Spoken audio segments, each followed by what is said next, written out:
They are really starting to shake in their boots as the awakening is getting realer and realer every single freaking day. On the surface, it may not look like it, but when I tell you that them folks are losing their them folks are losing their politically speaking. Given everything that has been going on the continent with Burkina Faso, Mali, and Niger, France, for one, has been losing their ever freaking minds. It's the imbecility of Emmanuel Macron that opened the eyes of Africans.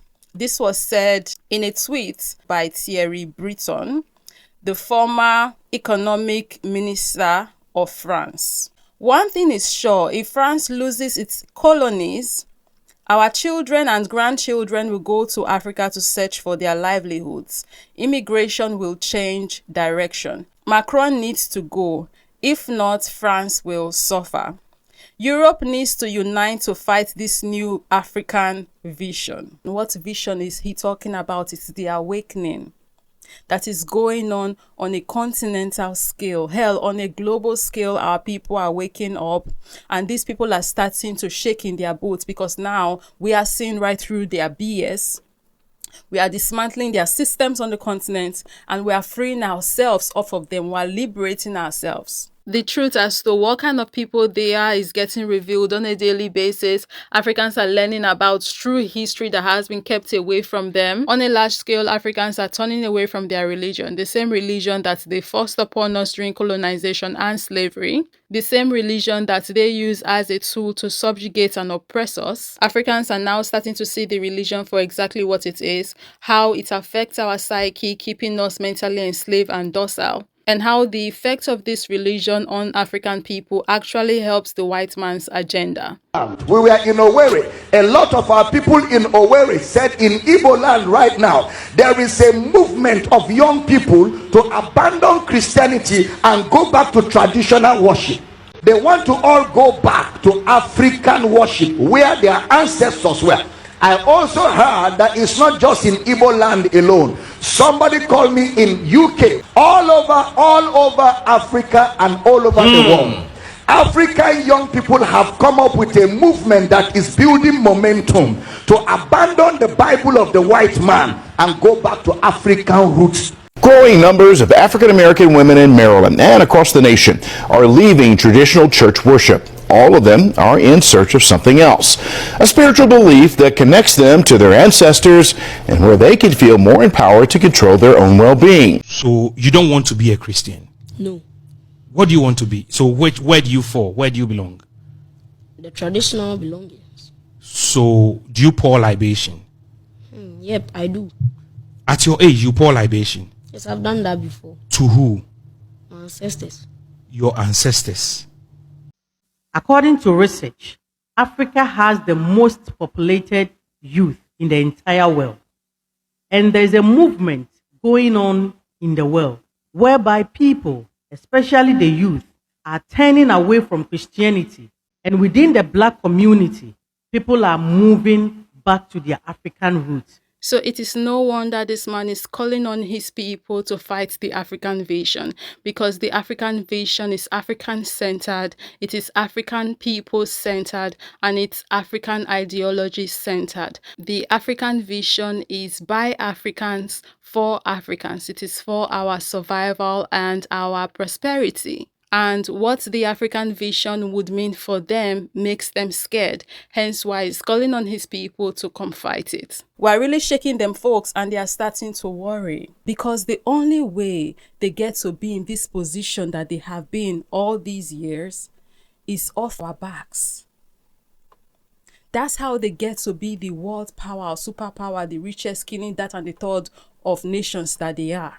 So when we awaken to their ploys, to their tactics, to the means that they use, the divide and conquer strategies, when we become aware of these things fully, they cannot use these strategies anymore. And Africans are getting to that point now, and there is a pushback. That is the vision he's talking about. We are getting back to our Ubuntu consciousness, right? The ancestors are back, they are awake, and they are fighting back against all of the colonial and post-colonial, neo-colonial BS that has been holding African people back. And they're starting to get worried. Then he went on to say, if one of the heads of the pushists falls, the others will abandon the vision. See, this is the first time I'm coming by this word puchists. I hope I'm even pronouncing it correctly, but I had to check what it means.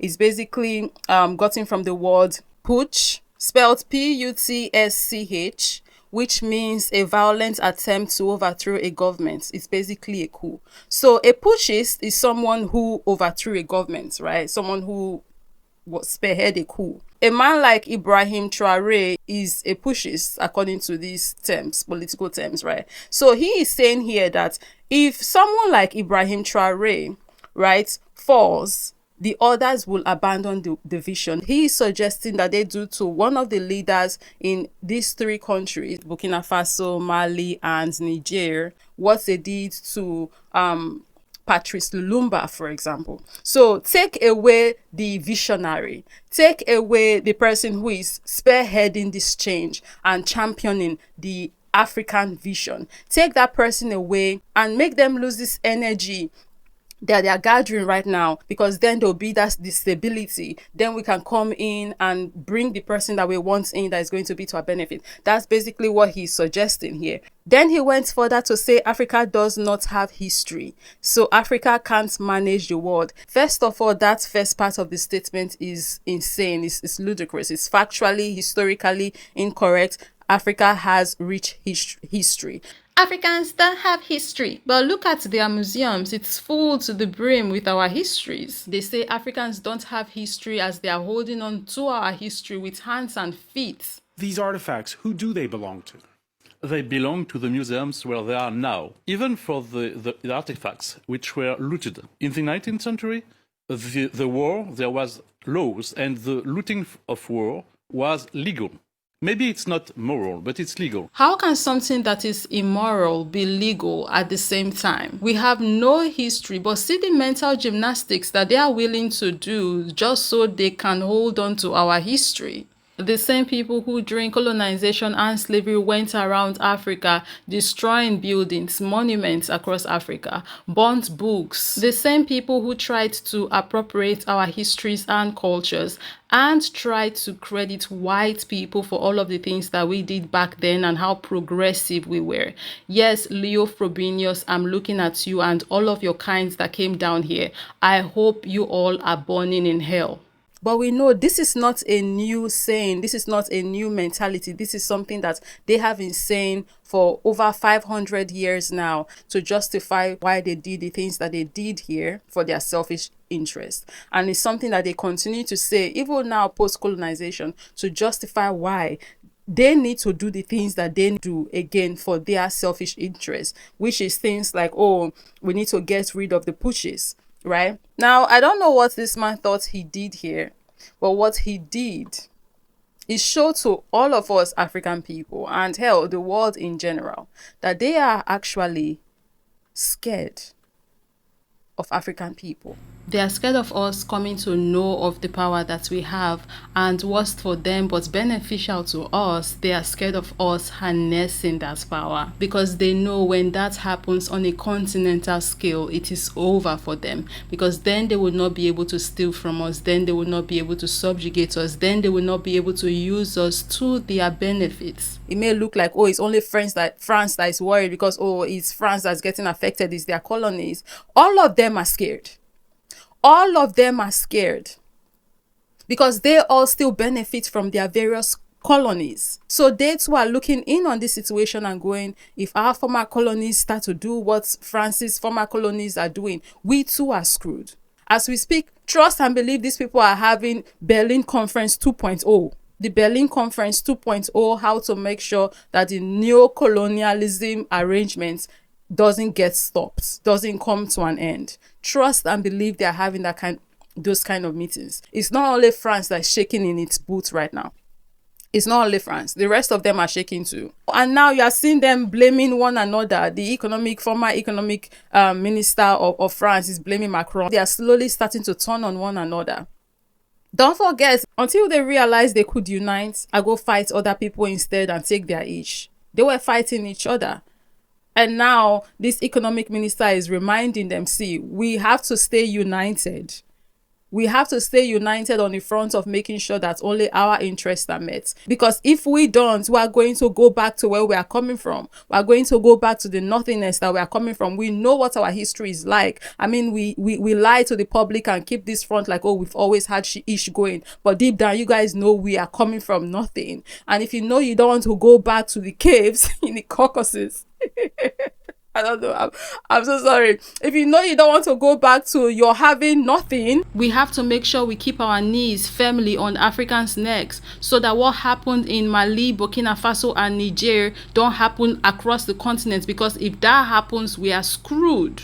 That is the message, both the undertone and the over the tone and the in between the tone, the loud and clear of this tweet. That's what this tweet encompasses. Now, what we need to do as African people is to stay focused, keep the fire burning, and not lose hope. Let's continue to tap into the energy of our brothers and sisters in Burkina Faso, Mali, and Niger, and draw inspirations from them. Even though at the moment in your country, it might seem like things are not going properly, but the tables are turning. We just need to stay focused and ready. So when the right time comes, like that snap of a finger, we grab the opportunity and turn things around for our benefit. Look at them, they're already fighting now, pointing fingers at one another. That's how they are going to tear themselves apart from the inside. And then eventually they would regress to their self-hating, white on white, unaliving activities that they had going pre-colonization.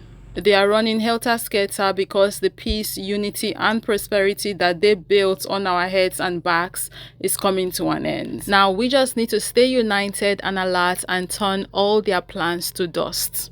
But guys, what are your thoughts on all of this? Let me know down below in the comment section. And of course, I'll see you guys in the next one. Bye. These artifacts, who do they belong to? They belong to the museums where they are now, even for the artifacts which were looted. In the 19th century, the war, there was laws, and the looting of war was legal. Maybe it's not moral, but it's legal. Legal? Really? It was legal? According to who? Who said it was legal? Now, the legality of an action under an oppressive regime does not in any way justify the action itself. And it is the audacity for me. And if audacity was a person, it would have been this guy, this man, DJ Rickner. This guy crosses line with shameless confidence and a startling lack of respect for the African people. Like, seriously, what temerity, what nerve, what insolence, what arrogance. Now, this is what I call a deliberate act of provocation. I think he knows what he's doing. Now, listen, Africans, listen attentively. We are at a point where our colonial masters, where they blatantly make direct affronts on us and kick us right in the teeth. They are not even subtle with it anymore. They look us in the eye. Some of them, they look us straight in the eye and attempt to justify the horrendous and abhorrent colonial injustices and exploitations they did to us. Like how? How did we get here? DJ Rickner, a French art historian and journalist, despite being fully aware of the horrendous and heinous atrocities committed by his forefathers, by his ancestors during the colonial era, he had the audacity to sit on France 24 News and declare to the world that our stolen cultural heritages do not belong to us.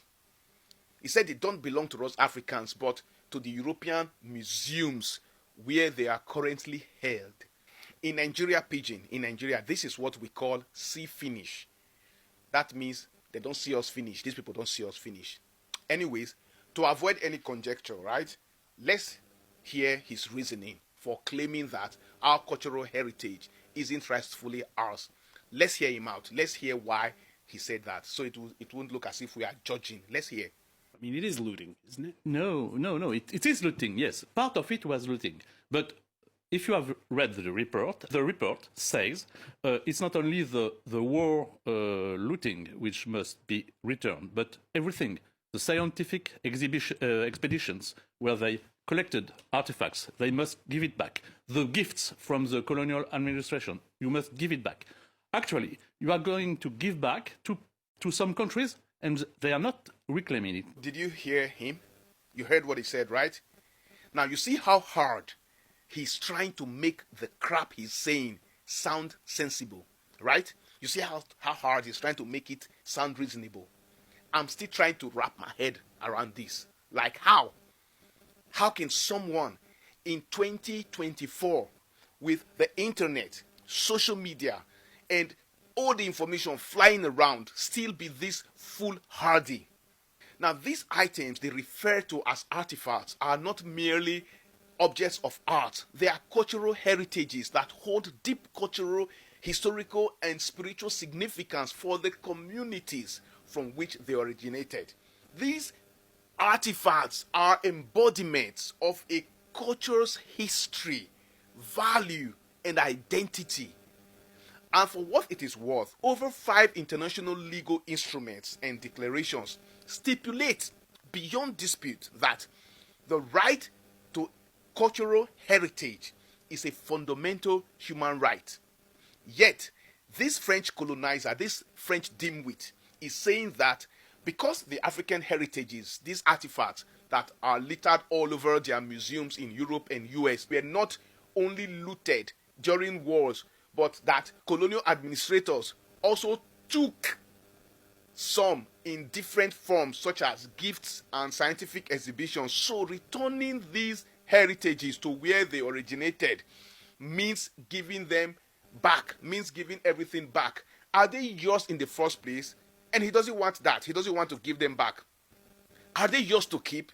And he also said that some of the countries from which these heritages originated are not claiming them. So it would be wrong to give them back. Like, seriously? Are they yours? So here's my question. If you stole items from various sources and were then asked to return them, wouldn't you return everything regardless of who asked or didn't ask? Are they yours? You see, now this is why he's trying so hard to convince the world that our cultural heritages were legally stolen, and that because some of us haven't asked for repatriation, they won't return any of them. You see, need I tell him and his other cohorts that repatriating these items is not a choice, but a matter of justice, respect, and acknowledgement of the rights of the communities from which these cultural heritages were stolen. In fact, this is ridiculous, right? It is preposterous. And then this man, Didier, is nothing but a clown for the foolish. How do we get African kids to see their own artifacts? Yes, you can do this.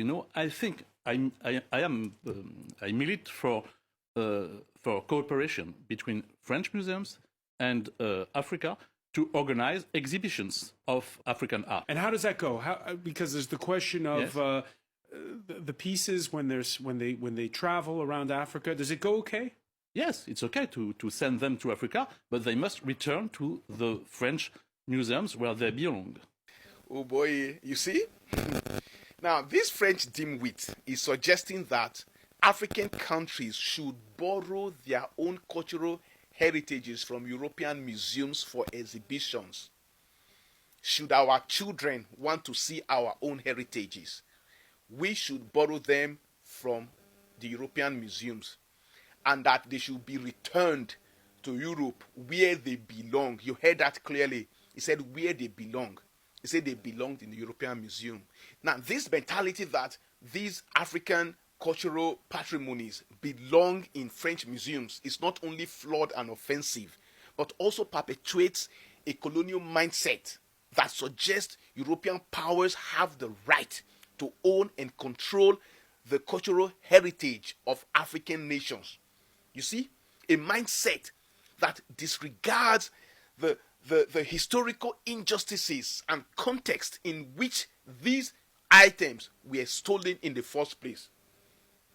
These items were taken without consent, often under coercive and violent circumstances, an act of exploitation and theft. Yet, this paranoid Uhundan Ogbabe, haunted by demons and delusions, is telling us and the whole world that what they stole from us belong in their museums. Seriously, how did some of these colonizers, how did they just get so emboldened to act as if they are better than everyone else with a huge chip on their shoulders? How? In fact, waka konida fun ya omo ale. These artifacts belong to the French museums.